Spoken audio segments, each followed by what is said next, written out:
Si tu as un site e-commerce et que tu veux générer des ventes pour ta société, eh bien il y a une campagne qui marche beaucoup mieux que les autres, c'est la campagne Performance Max Feed Only. Une Performance Max Feed Only, qu'est-ce que c'est? Eh bien, c'est une campagne Performance Max dans laquelle on va investir uniquement sur le canal shopping. Pourquoi? Eh bien parce que en e-commerce, le canal shopping, c'est de loin le canal le plus rentable. On a donc intérêt à y investir la plus grande partie de notre budget de manière à avoir le meilleur retour sur investissement publicitaire. Et donc là, à juste titre, tu vas me dire, très bien, mais dans ce cas, autant faire directement une campagne shopping. On est assuré d'investir que sur ce canal. Eh bien oui, sauf que la différence entre une campagne shopping et une campagne Performance Max Feed Only, c'est qu'avec la campagne Performance Max, on a beaucoup plus d'options de ciblage, ce qui nous permet d'avoir un targeting beaucoup plus précis et donc beaucoup plus efficace. Et d'ailleurs, en parlant de targeting, reste bien jusqu'à la fin de cette vidéo parce que je vais te partager un outil qu'on a créé avec mes équipes et qui va te permettre d'exploser les performances de tes campagnes Google Ads très facilement. Avant de te montrer comment le faire, je vais me présenter pour ceux qui ne me connaissent pas. Moi, c'est Charles, ça fait 10 ans que je suis expert Google Ads et je suis le fondateur de Satellite. Satellite, c'est une agence Google Ads spécialisée en e-commerce. On accompagne des dizaines de sites et on investit tous les mois plus de 500 000 € sur Google Ads pour nos clients. D'ailleurs, si tu investis au moins 5 000 € dans tes campagnes chaque mois, eh bien on t'offre un audit gratuit de tes campagnes qu'on s'engage à te rendre sous 7 jours. Mais maintenant, place à la vidéo. Alors pour ça, on va dans Google Ads, tu cliques sur Nouvelle campagne, Vente, tu vérifies que tu as bien la conversion achat ici, Continuer, Performance Max, et tu vas sélectionner le compte Merchant Center dans lequel se trouvent les produits sur lesquels tu veux diffuser des annonces. Donc hop, tu peux donner un nom à la campagne pour t'y retrouver et tu cliques sur Continuer. Au niveau des enchères, tu vas rester sur valeur de conversion, définir un objectif de retour sur les dépenses publicitaires. Ça, tu ne vas pas le faire au début parce qu'il faut que ta campagne tourne un minimum pour savoir quel ROAS tu pourrais cibler. Donc, tu fais rien. Acquisition client, ici, tu peux choisir de cibler que des internautes qui sont déjà clients chez toi ou justement exclure ces internautes pour aller cibler des prospects qui n'ont encore jamais acheté. Si tu veux le faire, si tu veux utiliser cette fonctionnalité, il faut que tu uploades sur Google Ads tes listes de clients. J'ai justement une vidéo à ce sujet, je te mets le lien dans la description si ça t'intéresse. Là, je vais rien faire et on va aller cliquer sur Suivant. Concernant le ciblage géographique, on va mettre la France. Tu cliques sur Options et tu t'assures d'être bien en présence. Parce que si tu es en présence ou intérêt, ça peut être les internautes qui sont en dehors de France et donc potentiellement dans des zones dans lesquelles tu ne pourrais pas livrer tes produits. Donc ce serait des clics inutiles.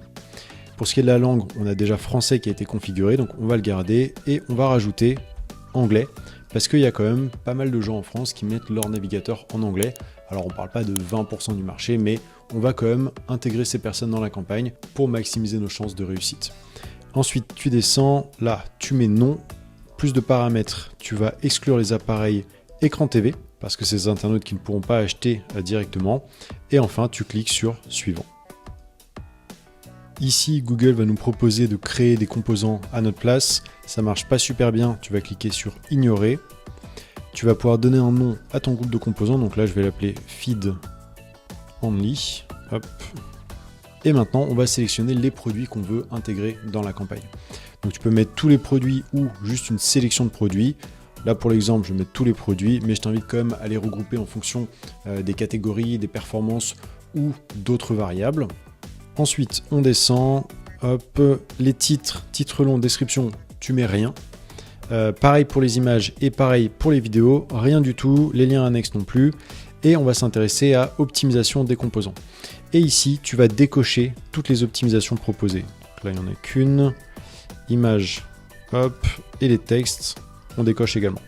Ensuite, on descend tout en bas et on arrive au niveau des signaux. Ici, il y a deux possibilités. Soit tu cliques sur Suivant et dans ce cas, tu ne renseignes aucun signal d'audience et tu laisses donc Google se débrouiller pour trouver les bons internautes qui vont acheter tes produits. L'autre option, c'est d'ajouter un signal d'audience, donc soit un signal que tu as déjà créé, soit d'en créer un nouveau. Et dans ce cas, tu vas le guider pour trouver les bons internautes et générer des ventes sur ton site. D'ailleurs, si tu veux savoir comment créer un signal d'audience optimisé, j'ai justement une vidéo à ce sujet où je te montre comment faire, c'est assez rapide et ça te permet d'avoir un ciblage très efficace et donc un meilleur retour sur investissement avec ta campagne. Donc là, je vais le laisser vide, je clique sur Suivant. Pour ce qui est du budget, il faut que tu t'assures d'avoir au minimum 20 clics par jour avec ta campagne. Et quand je dis 20, c'est le minimum du minimum, vise plutôt un 40 ou 50 clics, de manière à ce qu'elle tourne suffisamment et qu'elle puisse devenir efficace. Alors, Pour savoir combien tu devrais mettre, il faut que tu saches combien te coûtent les clics. Pour ça, il faut faire un audit sémantique du marché. J'ai justement une vidéo qui te montre comment faire. Mais pour l'exemple, on va dire qu'avec 122 €, bon non, c'est quand même un petit peu beaucoup, on va mettre avec 50 € par jour, la campagne tournerait suffisamment. Donc j'ai mis 50 et je clique sur suivant. Et enfin, on a un petit récap de ce qu'on a fait dans la campagne. Tu peux le consulter si tu en as envie et tu cliques sur publier la campagne. Et voilà, tu as créé ta campagne Performance Max Feed Only et tu vas donc investir uniquement sur le canal shopping tout en profitant de toutes les fonctionnalités des campagnes Performance Max. On arrive maintenant au cadeau comme promis et ce cadeau, c'est une application qui s'appelle Satellite et qui te permet d'analyser beaucoup plus en profondeur la data de tes campagnes shopping et Performance Max. En gros, ça va classer tes produits en différentes catégories en fonction de leur performance. Tu vas donc savoir où tu gagnes de l'argent et où tu n'es pas rentable. Et avec cette application, tu vas pouvoir rediriger tout ton budget vers tes produits les plus profitables. C'est hyper facile à prendre en main. Je te mets un lien vers la vidéo tuto. Et cette appli, elle est gratuite, donc tu pourras l'utiliser pour gérer tes comptes. Voilà, c'est la fin de cette vidéo. Si tu as des questions, n'hésite pas à les laisser en commentaire. Je m'engage à y répondre très rapidement. Si c'est des questions urgentes, contacte-moi directement sur LinkedIn. Autrement, si la vidéo t'a plu, je t'invite s'il te plaît à me laisser un like, un commentaire et à t'abonner. Ça m'aide énormément et je sors une vidéo comme ça tous les mardis. Voilà, c'est tout pour aujourd'hui. Si tu souhaites te faire accompagner dans la gestion de ton compte Google Ads, n'hésite pas à prendre rendez-vous directement en bas dans la description de cette vidéo ou à me contacter sur LinkedIn pour recevoir un audit gratuit de vos campagnes. Merci d'avoir visionné cette vidéo et à très bientôt.